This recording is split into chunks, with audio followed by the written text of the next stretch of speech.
नमस्कार छात्रों। तो आज हम बात करेंगे कि बीएड के 2 साल के वर्ष में जो हमारी 4 मंथ की टीपी लगती है, उसके दौरान स्कूलों में हम बच्चों को किस प्रकार से पढ़ाएंगे और किस प्रकार से लेसन प्लान बनाएंगे। तो ये आपका 8वीं कक्षा का लेसन है हिंदी का, और ये फर्स्ट लेसन है ध्वनि, और इस लेसन की टाइमिंग है 30 से 35 मिनट। तो सबसे पहले हम इसमें अनुदेशनात्मक उद्देश्य सिलेक्ट करते हैं कि हमने बच्चों को किस प्रकार से पढ़ाना है या आज बच्चे इस क्लास में क्या सीखेंगे। तो शुरू में हम लिखते हैं कि पठन पाठन क्रिया के सफल समापन के उपरांत सभी छात्र निम्न में सक्षम होंगे। तो इसमें हमने ये एक कविता है, तो इसमें हम बच्चों को क्या बता रहे हैं कि कवि तथा कविता का नाम जानने में, या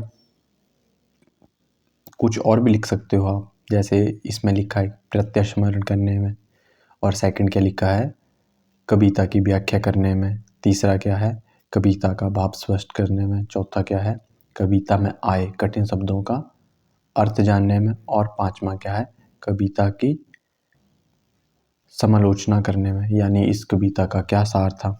उसके बाद हम क्या लिखते हैं सामान्य शिक्षण सहायक सामग्री।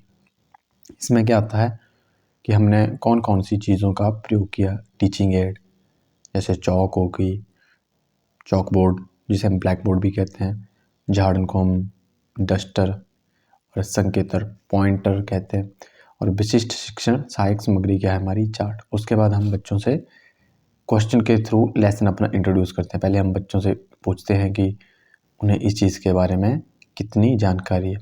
तो इसमें पहला प्रश्न है कि छात्रों भारत में कितनी ऋतुएं हैं। बच्चे उत्तर देते हैं 6। इन 6 ऋतुओं में ऋतुराज किसे कहते हैं। बसंत ऋतु। बसंत ऋतु के वातावरण पर कोई कविता बताई। तो इसमें क्या होगा बच्चों का क्या होगा असंतोषजनक उत्तर, यानी बच्चे उत्तर नहीं दे पाएंगे। तो इसके बाद क्या होगा हम अपना लेसन शुरू करेंगे। तो इसमें क्या है कि अंतिम प्रश्न, जैसे हम टॉपिक की अनाउंसमेंट करेंगे तो क्या करेंगे अंतिम प्रश्न का असंतोषजनक उत्तर मिलने पर छात्र अध्यापक बुलंद स्वर में विषय की उद्घोषणा करते हुए कहेगा कि छात्रों बसंत ऋतु लगते ही पेड़ पौधे और हरे भरे हो जाने से इन पर कोमल कोमल कलियां दिखाई देने लगती हैं। तो छात्रों आज हम ध्वनि उपविषय का विस्तार पूर्वक अध्ययन करेंगे। आप इसमें प्रोत्साहन भी, जैसे आप प्रस्तुति करते हो लेसन का, तो इसमें आप प्रोत्साहन भी लिख सकते हो। ये अपनी इच्छा अनुसार है, कई लिखते हैं कई नहीं लिखते हैं। अगर प्रोत्साहन नहीं लिखना हो तो हम सामान्य बच्चे से भी लेसन शुरू कर सकते हैं। तो प्रोत्साहन में जैसे लिखा है कि छात्रों इस कविता के माध्यम से कवि ये संदेश देना चाहता है कि प्रकृति के प्राणियों की तुलना में मनुष्य में चेतना शक्ति की प्रबलता होती है या होता है। तो क्या होगा उसके बाद क्या करना है अपने कंपोनेंट यूज़ करने कि छात्र अध्यापक थोड़ा रुक, ये छोटी क्लास है तो क्या करें एकदम से नहीं पढ़ाएंगे बच्चों को, तो क्या करेंगे हम थोड़ी देर रुकेंगे, क्लास को भी देखेंगे कि क्लास में क्या हो रहा है, उस हिसाब से हम बच्चों को समझाते जाएंगे। सेकंड पे हमने क्या लिखा कि सामान्य परिचय लिखा, और ये कौन लिखता, ये क्या है शिक्षण बिंदु है, और उसके सामने क्या लिखना है हमने कि हम बच्चों को क्या पढ़ा रहे हैं। पहले हमने एक बिंदु का मतलब होता है कि हम एक पॉइंट लेके चल रहे हैं, उस पॉइंट को समझा रहे हैं। तो क्या कह रहा है ध्वनि कविता श्री सूर्यकांत त्रिपाठी निराला द्वारा लिखी गई एक उत्साहवर्धक कविता है। कवि ने इस कविता में मानव के मन एवं हृदय में बसंत रूपी उत्साह के आगमन की बात की है। उसके बाद क्या करना है थोड़ी देर रुकना है, फिर क्या कंपोनेंट यूज़ करना है कि छात्र अध्यापक चौक बोर्ड पर लिखेगा और सभी छात्रों का ध्यान केंद्रित करेगा। तो क्या होगा कि हम ब्लैक बोर्ड का ही प्रयोग करेंगे, और जो भी छात्र क्रियाकलाप है छात्र क्या करेंगे सभी छात्र चौक बोर्ड की ओर देखेंगे तथा अपनी उत्तर पुस्तिका पर उपविषय को लिखेंगे, या जो भी हम उनको ब्लैक बोर्ड पे लिखवाएंगे तो वो क्या करेंगे अपनी कॉपियों पे नोट करेंगे। उसके बाद क्या है आदर्श वाचन। आदर्श वाचन का अर्थ होता है कि हम कविता को पढ़ रहे हैं। तो इसमें कैसे शुरू करना है अभी ना होगा मेरा अंत,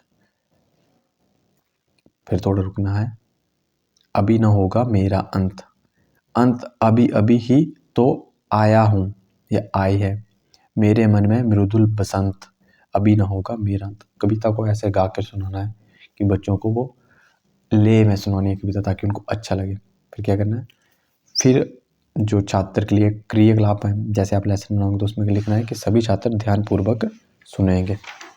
उसके बाद जैसे आपने ये लिख लिया, उसके बाद आपका क्या आएगा, भावार्थ। भावार्थ समझाना है आपने बच्चों को कि इन पंक्तियों का क्या अर्थ है। तो इसमें आप छात्रों भी लिख सकते हो, या अगर आपने नहीं बोलना है क्लास में छात्रों तो आप सीधा भी पढ़ा सकते हो। प्रस्तुत पंक्तियों में कभी अपने हृदय के अनुसार प्रकट करते हुए कलियों एवं पुष्पों के माध्यम से देश के युवाओं को चुस्त एवं जागरूक बनाना चाहता है। क्या करना चाहता है, कभी उन्हें चुस्त एवं जागरूक बनाना चाहता है। ऐसे आप हाथ के इशारों से भी समझा सकते हो। इन्होंने कॉम्पोनेंट यूज़ किया है कि छात्र अध्यापक थोड़ा रुक कर। क्या मतलब कि छात्र अध्यापक थोड़ा रुकेगा कि बच्चे सुन रहे हैं कि नहीं सुन रहे हैं। फिर उसके बाद क्या है, इस कविता में उन्होंने प्रकृति की मदद से मानव के मन की भावनाओं को दर्शाया है। कवि का मानना है कि उसके जीवन का अंत अभी नहीं हो सकता, क्योंकि उसके जीवन में अभी अभी बसंत का आगमन हुआ है। उसके बाद आपने फिर कॉम्पोनेंट यूज़ करना है, जैसे इन्होंने किया है कि छात्र अध्यापक अपनी आवाज़ में परिवर्तन करेगा। उसके आगे क्या है, इसमें कवि के कहने का अर्थ है कि जीवन में अभी अभी खुशियाँ आई हैं। जिस प्रकार बसंत के आगमन से प्रकृति हरी भरी हो उठती है। तो क्या हुआ कि ये इन्होंने इसका आसार बताया। जो भी पहले ने क्या, आदर्श वाचन जो भी कविता है कि इन्होंने लाइन पढ़ी, उसके बाद क्या करना है, एक अध्यापक ने ये समझाना है बच्चों को। और अगर आप ब्लैक बोर्ड पे नहीं लिख रहे तो आप सिर्फ यही लिखोगे छात्र क्रियाकलाप में कि सभी छात्र ध्यानपूर्वक सुनेंगे। उसके आगे क्या है, उसके आगे फिर से आपका क्या चल पड़ता है, पुनः वाचन। पुनः वाचन की आप दोबारा से वो पंक्तियाँ रिपीट करेंगे, क्योंकि पोइम जो होती है या कविता जो होती है वो थोड़ी टफ होती है, बच्चों को समझ में नहीं आती। और जितने छोटे बच्चे होंगे उनका मानसिक लेवल उतना ही होता है। तो क्या करते हैं हम उनको और अच्छे से समझाने की कोशिश करते हैं। तो हम दोबारा से वही लेने पड़ेंगे, अभी न होगा मेरा अंत अभी नहीं ही हो तो आया है मेरे मन में मृदुल बसंत अभी न होगा मेरा अंत। तो इसमें क्या है कि हम फिर से वो लाइनें पढ़ेंगे और क्या करेंगे, सभी छात्र ध्यानपूर्वक सुनेंगे। फिर इसके आगे क्या है कि जो भी एक हम क्या बनाते हैं, टीचिंग एड बनाते हैं। तो इसमें जो छात्र अध्यापक है उन्होंने एक टीचिंग एड बनाया है, ध्वनि और कठिन शब्दों के अर्थ बनाए हैं। तो इसमें जैसे अंत है, मृदुल है, बसंत है, मन है, इनके क्या है अर्थ भी साथ साथ में लिखे गए ताकि बच्चों को देखने में अच्छा लगे और बच्चे क्या करें, टीचिंग एड से कुछ सीखे और उनकी क्या हो, वो क्लास में क्या नहीं करते हैं, फिर शोर भी नहीं करते हैं। और जैसे आपके पास अच्छा टीचिंग एड हो, बच्चों के मन में उत्सुकता होती है जानने की कि हाँ इसमें क्या। और टीचिंग एड आपको आपके टीचरों ने बताया भी होगा कि किस प्रकार से दिखाना है, पहले नहीं दिखाना है। अगर पहले दिखा दोगे तो बच्चे टीचिंग एड ही देखते रह जाएंगे और कविता की तरफ ध्यान नहीं देंगे। तो इसके आगे क्या है, पुनः वाचन के बाद हमने क्या करना है कि जो कठिन शब्दों के अर्थ है वो लिखने हैं, जैसे अंत, मृदुल, बसंत, मन। और क्या करना है इसमें जैसे आप कंपोनेंट यूज़ करोगे यानी टीचिंग एड, तो हमने क्या लिखना है कि छात्र अध्यापक शिक्षण सहायक सामग्री द्वारा समझाएगा तथा सभी छात्रों का ध्यान केंद्रित करेगा। और छात्र क्रियाकलाप में लिखना है कि सभी छात्र शिक्षण सहायक सामग्री की ओर उत्साहपूर्वक देखेंगे। और सस्वर वाचन कि छात्र अध्यापक किसी एक छात्र को कविता का सस्वर वाचन करने के लिए कहेगा। सस्वर वाचन क्या कि टीचर किसी एक बच्चे को बोलेगा कि आप कविता पढ़ो, फिर क्या करेंगे, वो बच्चा क्या करेगा, कविता पढ़ेगा और बाकी क्या करेंगे, ध्यानपूर्वक सुनेंगे। फिर उसके आगे क्या है कि हम बच्चों से क्या करेंगे, प्रश्न पूछेंगे। कि जैसे इन्होंने प्रश्न पूछा है कि छात्रों कवि के जीवन में किसका आगमन हुआ है। तो इसके बाद इन्होंने बच्चे का नाम लेना है कि बच्चे से किसी बच्चे से पूछना। जैसे अगर आप नाम नहीं जानते हो तो हाँ जी आप बताइए ऐसे बोल सकते हो, या तो नाम ले सकते हो क्लास में। जैसे इन्होंने लिखा है रोहित आप बताइए, और रोहित उत्तर देता है बसंत का, तो टीचर क्या बोलता है, शाबाश बैठ जाइए। आदर्श वाचन। उसके बाद फिर से हमने नेक्स्ट जो पैरा होगा या पंक्तियाँ होगी उनको पढ़ना है। हरे हरे ये पात डालियाँ कतियाँ कोमल गात, मैं ही अपना स्वप्न मृदुल कर फेरूंगा निर्धन कलियों पर जाग एक।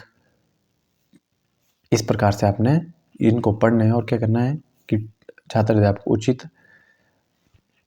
लय के साथ क्या करेगा, कविता पढ़ेगा या छात्र अध्यापक सही गति और उचित लय के साथ कविता का वाचन करेगा, ऐसा भी लिख सकते हैं। और इसके बाद क्या करना है, अपने फिर से एक अच्छी सी जो भी ध्वनि से रिलेटेड या कुछ कविता से रिलेटेड उनको क्या एक इमेज भी दिखा देनी है। कठिन शब्दों के अलावा अगर आप उनको फ्लैश कार्ड दिखाओगे तो बच्चे बड़े अच्छे से सीखते हैं और क्लास इंटरेस्टिंग बनी रहती है। उसके बाद फिर क्या करना है, आपने जो भी आपने पढ़ाया उसका अपने फिर से भावार्थ समझाना है और कंपोनेंट भी साथ साथ में यूज़ करने हैं। फिर सबसे एंड उसके बाद जैसे आपने उनको समझा दिया तो उसके बाद क्या करना है, कठिन शब्दों के अर्थ आपको बताने हैं।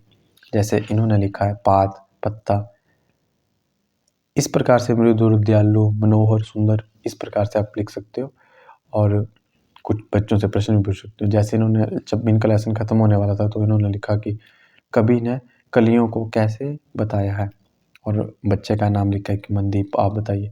तो इसमें उन्होंने लिखा है कि बच्चा क्या उत्तर देता है, सोती हुई, और टीचर क्या बोलता है, शाबाश बैठ जाइए।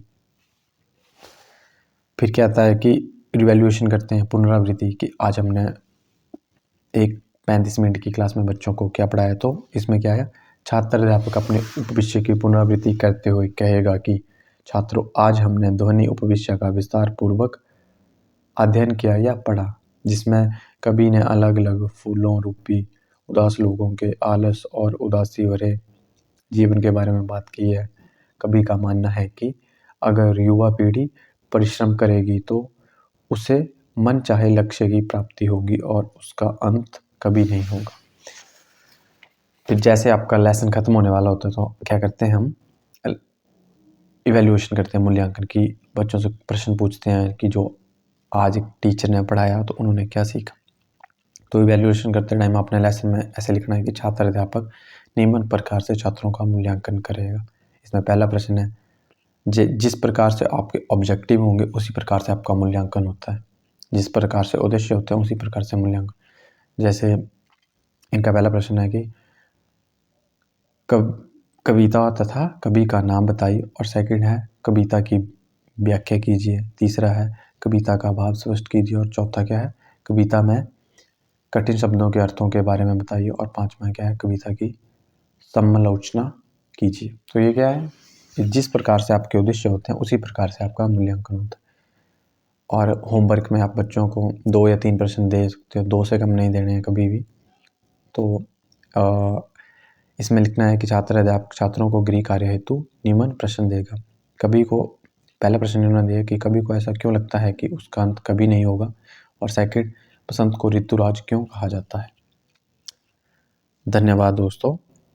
अगर आप इसी प्रकार के लेसन प्लान की वीडियो देखना चाहते हैं तो हमारे चैनल को सब्सक्राइब करें, और हमारी नेक्स्ट वीडियो भी आती रहेगी जल्दी। तो आपने क्या करना है कि चैनल को सब्सक्राइब करते रहना है, और जिससे क्या होगा कि आपको हम जो भी जितने भी आपके 50 लेसन प्लान बनते हैं उनके सभी की वीडियो प्रोवाइड कर देंगे। धन्यवाद।